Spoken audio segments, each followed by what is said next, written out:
যখন হাত ধুইতে যাব আমরা হাত ধুবো না, আমরা উজু করে নেব, ঠিক না?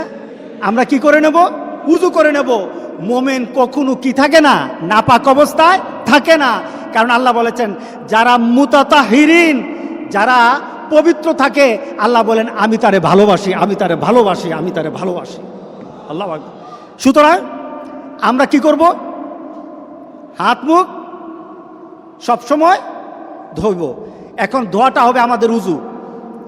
বাথরুম থেকে আসলেন উজু করবেন, যখন খাওয়া দাওয়াতে বসবেন হাত ভালো করে ধোবেন, আপনি নামাজ পড়বেন 5 ওয়াক্ত নামাজ 5 বার আপনার জন্য উজু।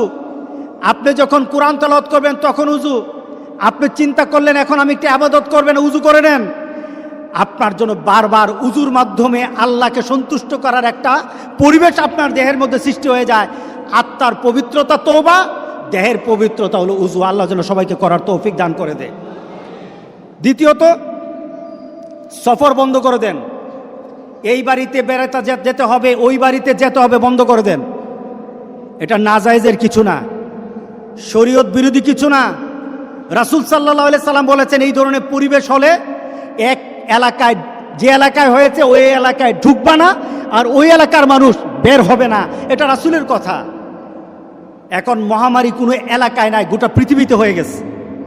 বের করে যাবে না, ওই এলাকায় গেলে বাঁচা যাবে, মহামারী হবে না, এমন কোনো জায়গা বাকি নাই। গোটা পৃথিবীর সবটাই এখন মহামারীর স্থান হয়ে গেছে।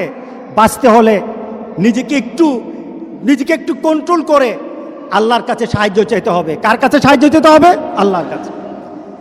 দ্বিতীয়ত, বাজারে দরকার আছে, বাজার আপনি যাবেন, তবে স্বভাব সুলভ বাজারে যাওয়া হবে না। স্বভাব সুলভ বাজারে যাবেন না।